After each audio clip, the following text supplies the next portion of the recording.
Halo teman-teman semua, balik lagi bersama Galvin Gopler. Kali ini kita akan bahas lagi masalah gear, tapi bukan kamera atau lensa. Tapi ini nih ya, kenapa akhirnya gue memutuskan untuk beli iPad Air 4. Apa aja yang udah gue laluin selama sebulan ini dengan si iPad ini gitu.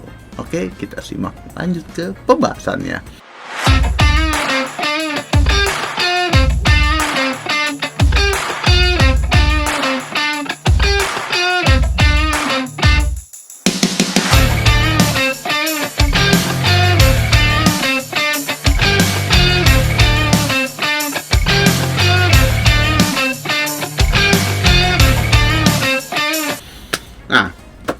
Oke teman-teman, jadi alasannya pertama, gue beli iPad ini karena gue merasa terlalu berat kalau gue pergi-pergi. Nah jadi karena kerjaan kita muter, ya kerjaan kita di Resin Indonesia, ya Instagramnya ada di sini ya. Tolong dilihat di mana di sini? Di sini deh ya. Oke, kita muter-muter jadi dan kadang-kala kita harus bawa peralatan yang lumayan berat, kayak kamera, beberapa lensa gitu. Nah terus harus juga bawa kameranya nggak cuma satu, kadang-kadang harus bawa dua, harus bawa tiga gitu. Jadi gue tuh pengen cari gear yang simple dan bisa buat menunjang aktivitas normal ya, bukan aktivitas normal sih, maksudnya aktivitas standar lah ya. Nah akhirnya setelah googling, searching dan lain-lain, akhirnya pilihannya jatuh ke iPad Air 4. Kenapa gue pilih iPad Air 4 ini? Karena buat gue tadi sebenarnya sih masih semi gambling ya. Jadi masih semi gambling nih, karena gue lihat belum ada fotografer yang serius pakai iPad ya gitu. Jadi at least yang gue kenal ya, gue lihat di YouTube udah ada orang yang review soal si iPad ini. Cuma gue nggak yakin dengan dengan ritme kerja gue dan lain-lainnya ini bisa menggantikan si laptop. Nah bener, ternyata nggak bisa sepenuhnya menggantikan laptop ya, nggak bisa menggantikan nggak bisa menggantikan laptop untuk porsi editingnya. Tapi nah gue akan bahas kenapa gue tetap mempertahankan si iPad ini sampai sekarang. Nah pertama untuk kebutuhan dasar misalkan kayak editing ya, editing standar lah, ya. Inti editing standar itu kayak Photoshop, dia udah ada Photoshop for iPad itu udah ada, Lightroom udah ada. Terus jadi enaknya gue juga bisa langsung dari Lightroom bisa langsung buka nanti di Photoshop gitu. Jadi dia bisa ini mirip kayak PC sih, walaupun memang dengan segala kekurangan dan kelebihannya ya. Kelebihannya ya pasti lebih enteng gitu ya. Kekurangannya ya pasti agak kurang karena ternyata nggak semua tools yang ada di Photoshop yang ada di PC itu ada di iPad gitu ya, karena memang ya mungkin keterbatasan ini kali ya, programnya kan juga kalau di PC kan lebih besar kan. Nah di iPad ini gue lihat memang nggak terlalu besar ini ya, dan mungkin mereka nggak mau menghilangkan pasar yang di PC kali ya. Dan enaknya lagi, plusnya karena gue udah langganan Photoshop di laptop, di PC ya, gue bisa dapat free yang di iPad gitu. Jadi gue sih nyaman aja gitu. Jadi gue bisa Lightroom, bisa Photoshop for iPad, dan dapetinnya dengan ya nggak free juga ya, gue bayar juga gitu. Dan enaknya lagi karena kita langganan, jadi masuk kalau mau nge-save tinggal save di cloudnya Adobe, nanti akan masuk ke iPad gue. Jadi gue bisa misalkan ada kerjaan yang gue edit di laptop nih, yang sekarang di laptop di Mac mini gue, nanti tinggal save aja di cloud. Nah nanti bisa gue edit di sini. Kalau di perjalanan gue butuh untuk Photoshop lebih detail, gue akan bahas nanti ya. Oke, tapi intinya buat gue pribadi, untuk ngedit cepet ya, ini aman banget gitu ya. Oke, jadi untuk poles JPEG, RAW, nah ini udah aman ya. Oke, Bahkan gue ngedit raw-nya GFX di sini bisa ya, nanti gue akan spesifik soal itu ya. Kita akan bahas spesifik soal itu di pembahasan iPad for Photoshop. Photoshop for iPad ya. Oke. Nah, terus habis itu bisa edit di mana aja ya, itu gue udah ngomongin tadi ya. Jadi nggak mesti lo ngeditnya harus harus tempat yang ada laptop, harus tempat yang ada listrik dan lain-lain gitu, karena baterainya juga awet ya. Terus abis itu si pennya juga berasa sih. Jadi walaupun menurut gue belum bisa makinnya secara maksimal, tapi gue udah merasakan kayak jadi kayak balik lagi pakai itu loh, pakai Wacom ya. Kalau dulu suka pakai Wacom tuh buat ngedit ya, sekarang walaupun jarang kepake ya berasa kepake lagi di iPad ini gitu. Terus abis itu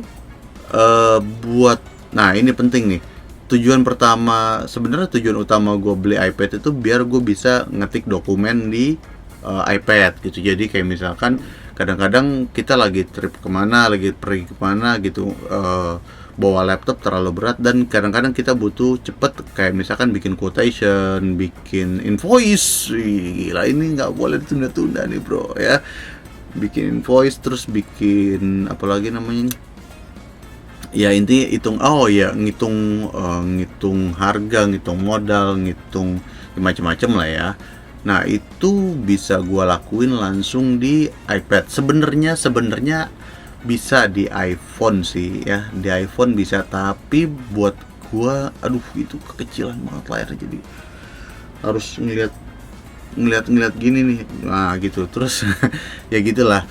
Terus ya dalam hal ini gue juga bisa intinya bisa lihat filenya langsung. Jadi kan layarnya lebih bagus kan, iPad itu layarnya udah lebih bagus lah untuk warna dan lain-lain. Jadi gue bisa langsung dapetin lihat hasilnya di situ. Dan untuk ngedit cepet, untuk mindahin file. Nah terus tunggu, jangan kesana dulu ya.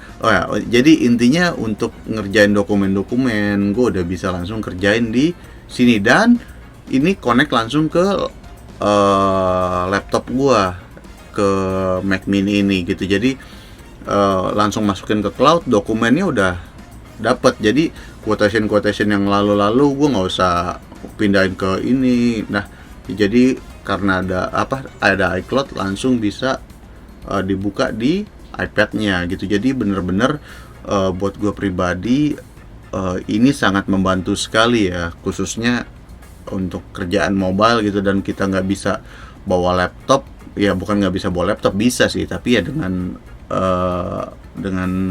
asumsi beratnya nambah lagi gitu loh. Terus abis itu teman-teman,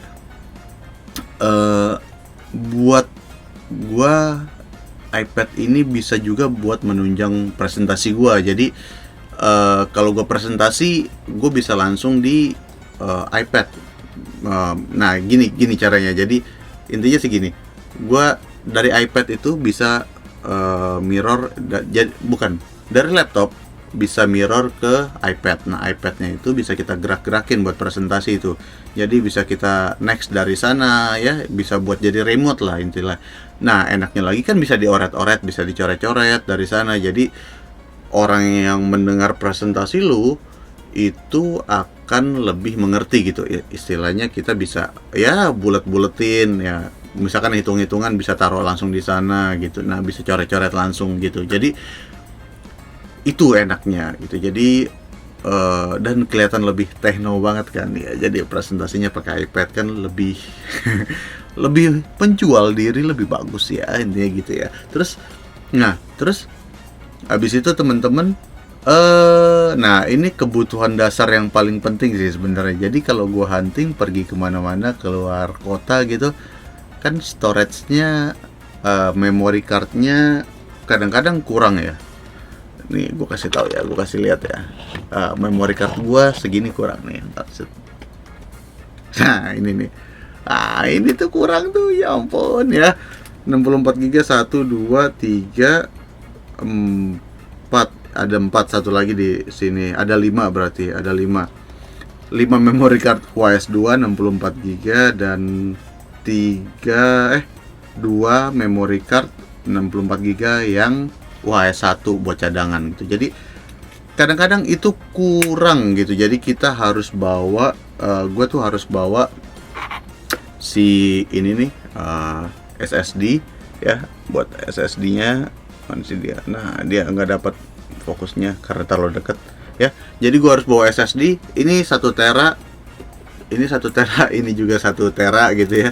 Jadi buat backup. Jadi abis ngedit, abis moto langsung pindahin, abis moto, abis videoan langsung pindahin gitu. Dan kalau bisa, kalau gue prinsipnya sebelum filenya aman, ya itu nanti akan kita bahas mungkin ya. Sebelum filenya aman, gue nggak akan hapus dulu yang di memory cardnya gitu. Itu kenapa gue punya memory card lumayan banyak. Dengan si iPad ini gue bisa langsung mindahin ya, fotonya atau videonya langsung ke SSD gitu, tanpa macam-macam lagi. Jadi kalau pakai iPhone kan sekarang belum USB-C ya.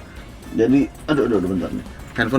iPhone kan sekarang belum USB-C, atau handphone juga agak lama gitu kalau pakai buat mindahin di handphone kan nggak enak gitu ya.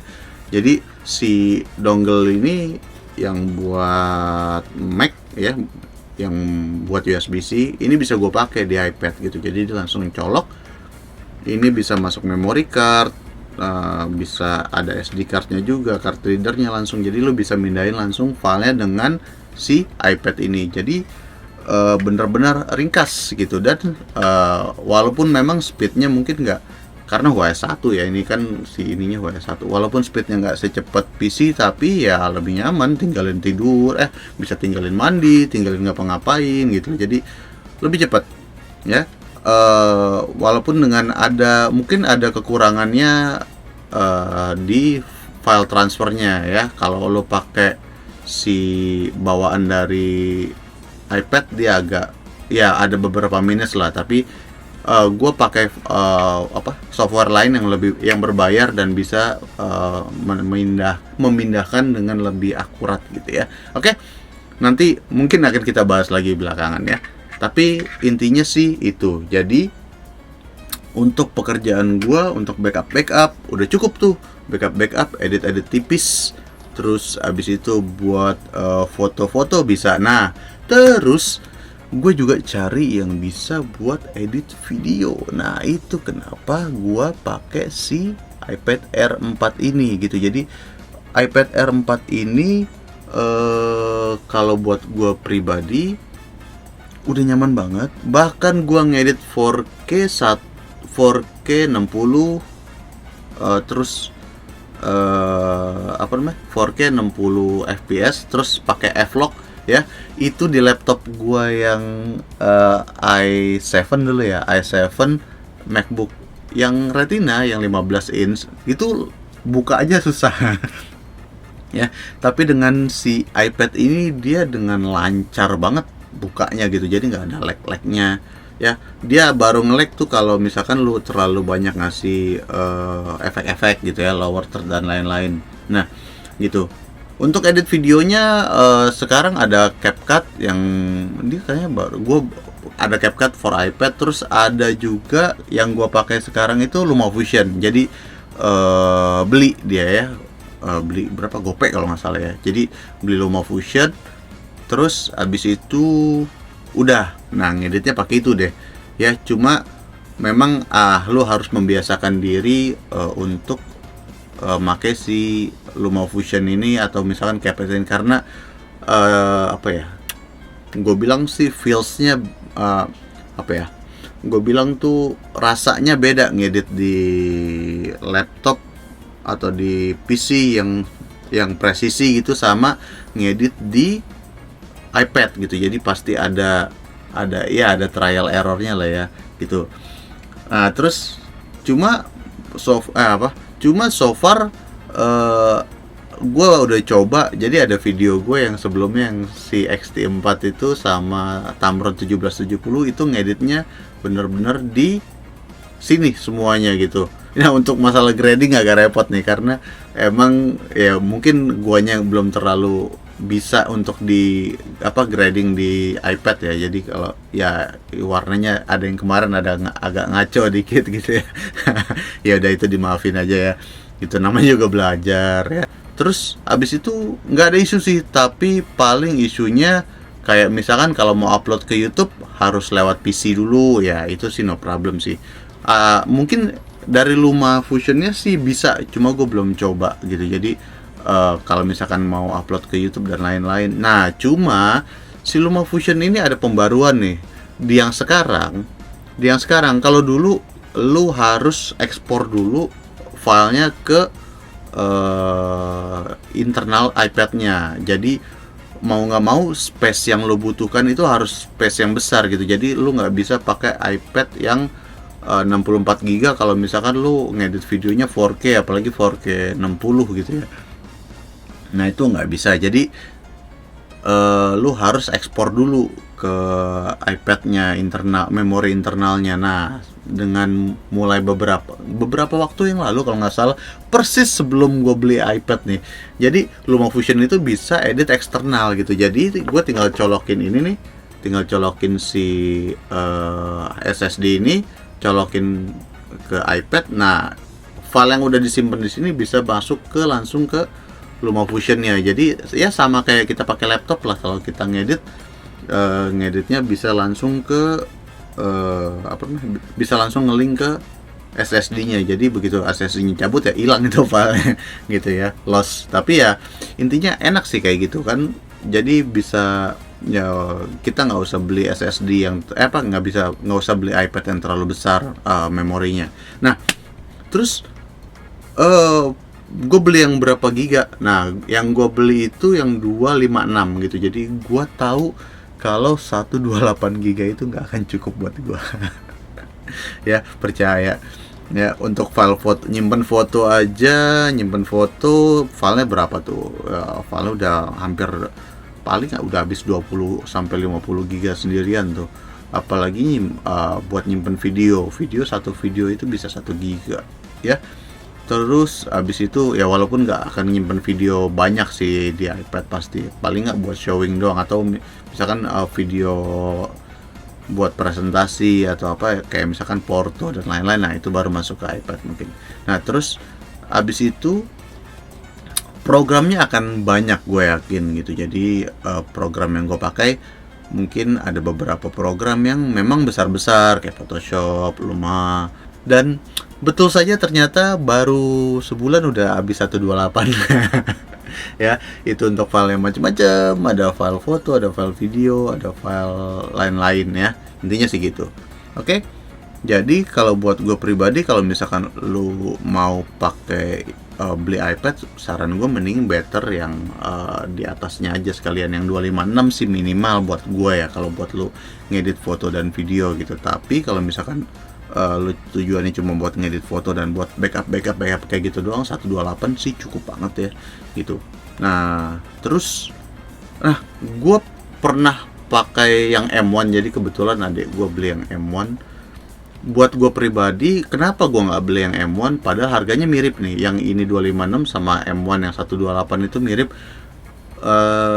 Kenapa nggak M1? Karena buat gue ini cukup banget. Gue udah pernah cobain yang M1, ya memang bisa ngedit lebih cepet, lebih kualitasnya lebih bagus lah ya, si baterainya juga lebih awet, prosesornya udah pasti dong sama laptop gitu. Tapi buat gue pribadi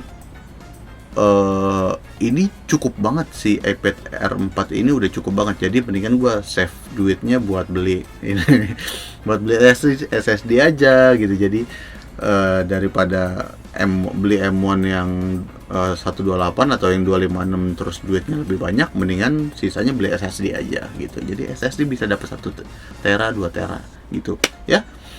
Udah sih, itu aja alasan gue kenapa gue beli iPad. Jadi buat teman-teman yang cari solusi buat transfer data murah, transfer data gampang gitu ya, iPad R4 ini bisa jadi solusi. Dan buat lo juga yang suka ngedit dan mau ngedit video, sekelas buat video YouTube atau video apalah ya, buat video Reels dan lain-lain bisa banget dipakai di iPad ini, karena ya gue sudah merasakan ngedit ngedit vlog, ngedit bentar, ya. Jadi gue udah merasakan ngedit vlog, ngedit 4K 60, 4K 120 juga gue edit. Di sini gue buka masih aman, lancar jaya. Jadi begitu ya. Ya, buat teman-teman yang mau enteng dan mau simple, ya saran gue sih iPad Air 4 ini gitu. Dan mungkin lu bisa pilih yang lebih kecil gitu. Sekarang kan ada iPad Air 5 ya, yang M1. Cuma kalau buat gue pribadi, si iPad Air 4 ini sudah cukup sekali ya. Jadi segitu aja dari saya, mudah-mudahan bermanfaat buat lo yang mau belanja-belanja, buat lo yang mau ya. Tapi kalau buat gue sih, kalau lo punya duit ya M1 aja nggak apa-apa gitu. Tapi kalau buat gue pribadi, si iPad Air 4 ini cukup ya. Oke, segitu aja dari saya, Alvin Topler. Sampai jumpa lagi di video-video berikutnya. Semoga bermanfaat. Jangan lupa terus berkarya teman-teman. Jangan lupa terus jaga kesehatan ya, karena itu yang paling penting. Segitu aja dari saya. Sampai jumpa lagi di video-video berikutnya. Dadah.